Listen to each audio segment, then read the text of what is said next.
Hello everyone, how are you guys? Welcome to my channel Dream Orientation IELTS Speaking Proficiency. In this video, I'll provide you the sample answer of a new cue card. Our cue card is describe a leisure activity near or on the sea that you want to try. The key points are what it is, what you need to prepare, how easy or difficult it is, and explain why you want to try it. तो guys हमें आज एक laser activity बतानी है जो कि like near the सी भी हो सकती है और ऑन द सी भी हो सकती है। तो हमारी क्वेश्चन है कि ये क्या है, हमें इसके लिए क्या करना पड़ेगा और ये हमारे लिए इजी है या डिफ़िकल्ट है, एंड एक्सप्लेन कि आप इसे क्यों करना चाहते हो। Let's discuss the vocabulary first. relish, it means enjoy और cherish. These both are synonym of relish. Cheerful means with full happiness. Soothe the soul, it means providing relaxation to soul, मतलब हमारी आत्मा को राहत देना. A yearning desire मतलब a strong desire. Endless means many. Thalassophile, see guys, this is totally a new word for you which I have used in the sample answer of this cue card. Thalassophile, it means sea and ocean lover. See guys, please pronounce this word very carefully. Once again, I would like to pronounce it for you. Thalassophile. Come to know, it means get to know. Fascination means interest. Capture the attention मतलब catch the fascination और catch the interest मतलब center of attention बनना.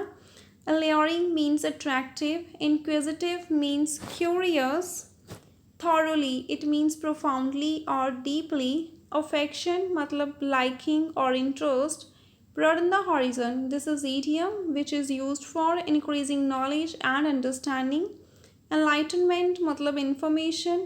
Requisite means unnecessary. Significant मतलब prominent, important or noticeable. See guys, this is a vocabulary which I have used. Then blend मतलब combination of two things. Aquaphobia मतलब fear of water. Eye catching, it means attractive and beautiful. Sun and surf मतलब sun bath as well as rising and breaking of sea waves. मतलब जब भी हम बीच पर जाते हैं तो वहाँ पर हम सन बाथ इंजॉय करते हैं एंड वेव्स को देखते हैं जो सी वेव्स होती हैं.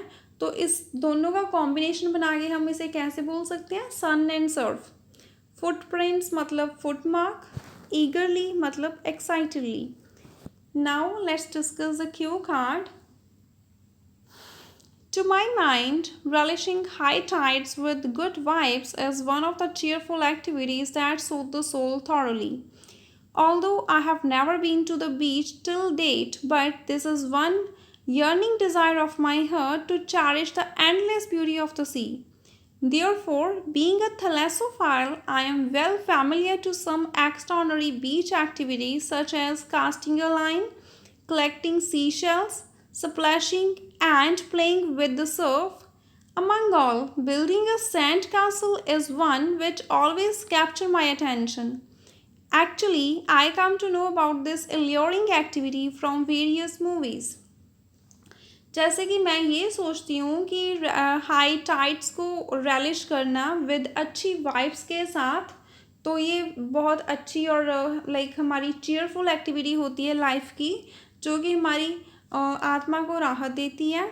हालांकि मतलब मैं आज तक बीच पर नहीं गई हूँ, फिर भी मतलब ये मुझे अच्छा लगता है. ये मेरी बड़ी स्ट्रॉन्ग डिज़ायर है कि मैं इसे रैलिश करना चाहती हूँ. जो सी की एंडलेस ब्यूटी होती है तो मैं उसे बड़े क्लोजली रैलिश करना चाहती हूँ.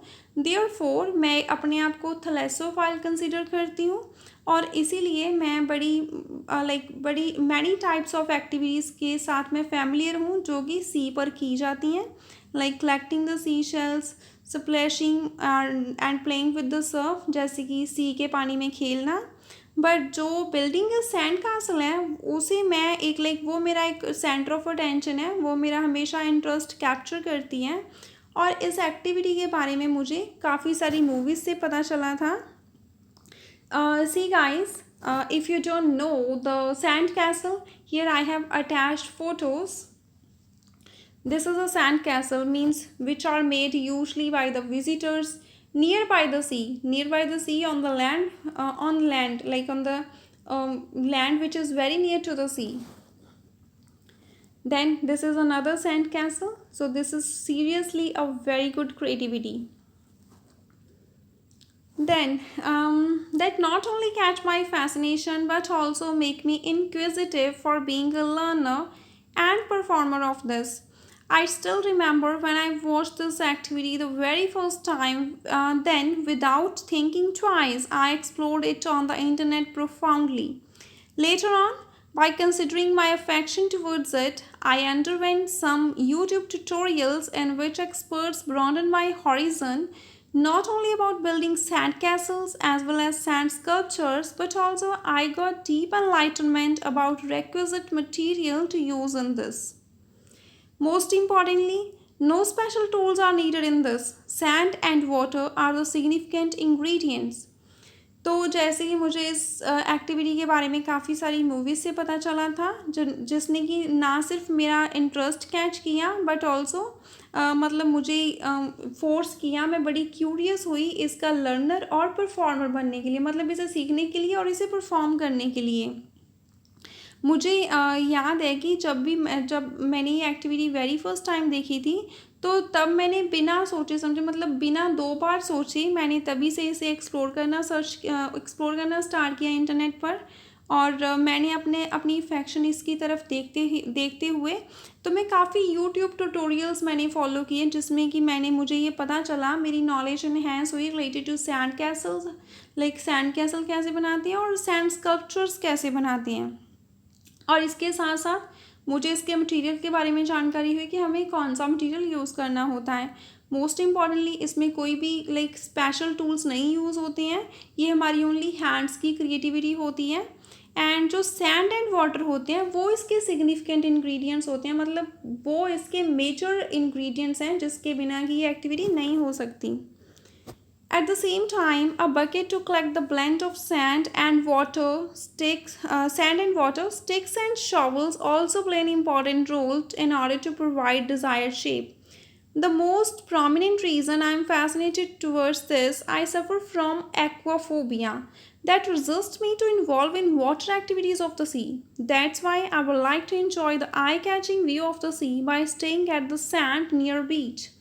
Another noticeable factor is that this activity makes the sun and surf more energizing by leaving footprints of love, kindness, and imagination along the seashore. All in all, I am eagerly waiting the day when this desire of mine would come true, and as I have heard that no trip to the beach is complete without digging the sand.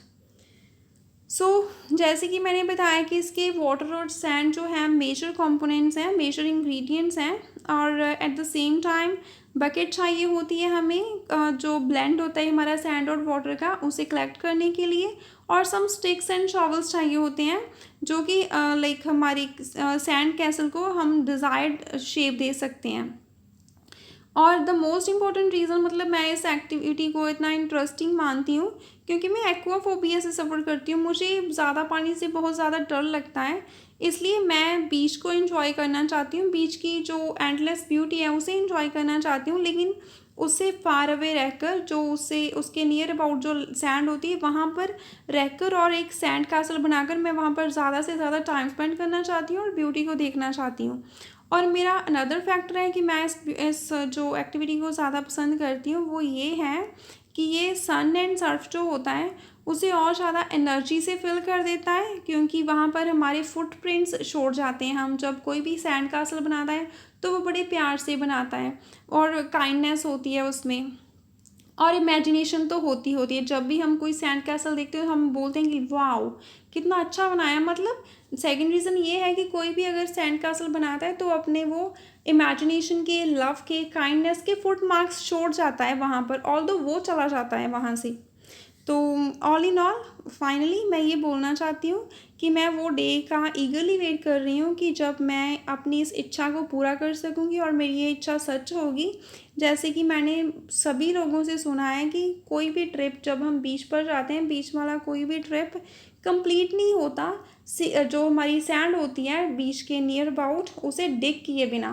तो ये activity is the most important one activity of every beach trip. See guys, this is my cue card. I hope you like this video. For any query, you can leave your comments below in the comment section. Please subscribe and share my channel with your friends. Once again, thank you. Have a nice day ahead.